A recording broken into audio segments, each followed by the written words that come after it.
everyone because And also, yes, there's some type of case. Ladies and gentlemen, as it is called, self-defense is an action of protecting ourselves against a harmful treatment from other people or criminals. Before we are going to learn how to defend ourselves against those crimes, let me tell you the types of crimes and then how to anticipate crimes and then how to defend ourselves.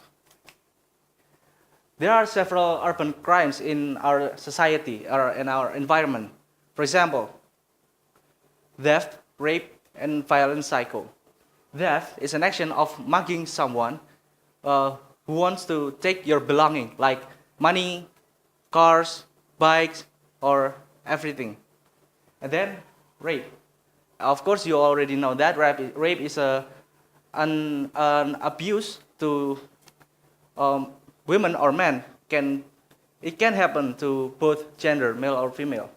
And then violent cycle. This is the, I think, most dangerous crimes in our society because violent cycle, they only hurt you for fun or for pleasure. And then how do we anticipate these types of crimes? We can, to avoid those crimes, we can avoid dark alleys and quiet places when we are going to somewhere or when you are going home. For example, if you are living in a quiet neighborhood with less surveillance or maybe less neighbor, you can ask your friends to walk you home. And then try to blend in and not attract much attention. For example, criminals like theft, they only tag you as a target because they want to take your belongings like money, jewelry, cars, bike, and anything. The point is, you have to blend to your surroundings, to your public society. So don't show your belongings to those criminals or maybe to everyone because it will make you easier to become a target. And then provide yourself with concealed carry weapons. There are some simple concealed carry weapons like pocket knife, pepper spray, steel baton, and maybe a handgun. Of course, there are some regulation of having concealed carry weapons in our country or in our area. For example, like in America, most of the states allow people to own firearms. So you can bring your concealed carry weapons like a handgun everywhere. And then pepper spray. This is a common tool for self-defense because there is no strict regulation of using pepper spray to defend ourselves. So it is considered legal in everywhere. And then pocket knife.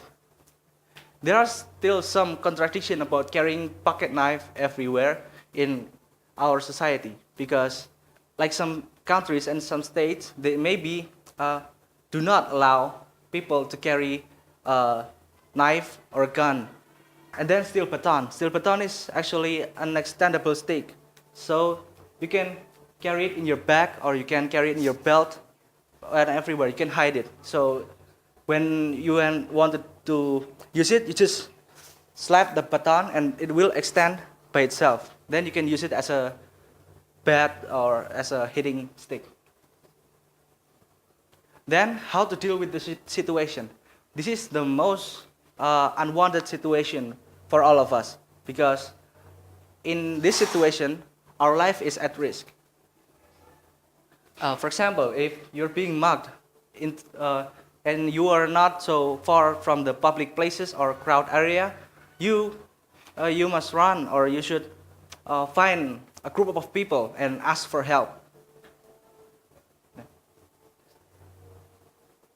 The best way to counter this incident is to give up your money or your belongings because your life is more precious from that things. Then after you're being mugged, you can identify the criminals, and then you can report it to the authorities.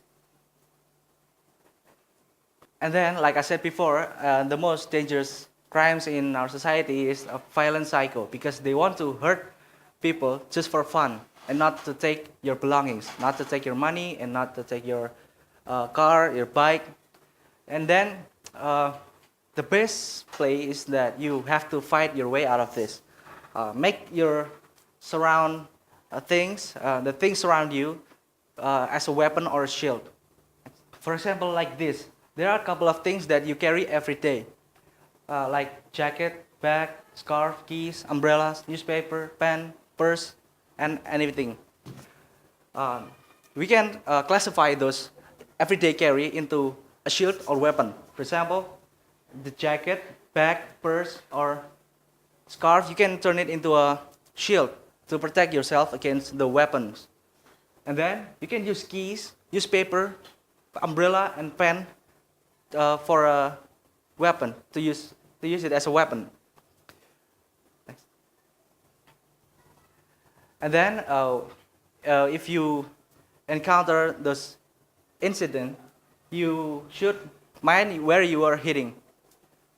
Here are some weak points of every human, like eyes, nose, throat, and groin. Here are some tips to escape from the situation. The first is, do not hesitate to take action. If you have to fight, then you have to fight. If you have to run, you have to run. Ask for help. And then hit as hard as you can. Hit as hard as you can at those weak spots that I told you. And then fight dirty. So you have to fight dirty. So find every opportunity to attack. And you can bite, you can poke their eyes, you can find anything useful to defend yourself. And then trick the bad guy to ease his force. Usually the bad guy are telling you to do as he wants. For example, if you are cornered, and then you can act like you are compliant to him. And then you use that to seek an opportunity to deliver an attack, or you can seek an opportunity to escape. And then when you are in an alley or somewhere near a neighborhood, if you want to ask for help, don't scream or do not say help. You say fire, because when you say help, people will also consider that your situation is dangerous. And then if you scream fire, people will actually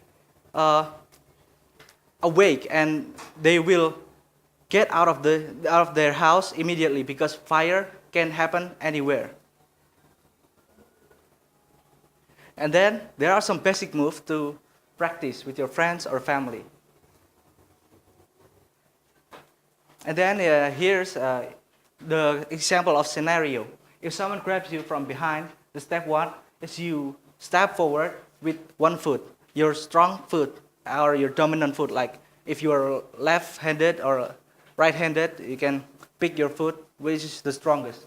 And then number two, use elbow to strike attacker's face. Aim for jaw, temple, or cheekbones. Like you hit with the spinning attack and spin as hard as you can. And then number three, after you hit the criminal, he will be knocked down or maybe knocked back. After that, you can deliver a counter-attack. You can strike rapidly. Next. And then this move needs a little bit of practice, because you have to put a lot of force and you have to keep your balance. Like in this scenario, if someone tries to choke you, when you're being choked, you can step back and then lift your arm, your striking hand up, and then you can spin your body to strike his hand, so he will not choke you. And then in step two, bring your elbow down to break choke attachment.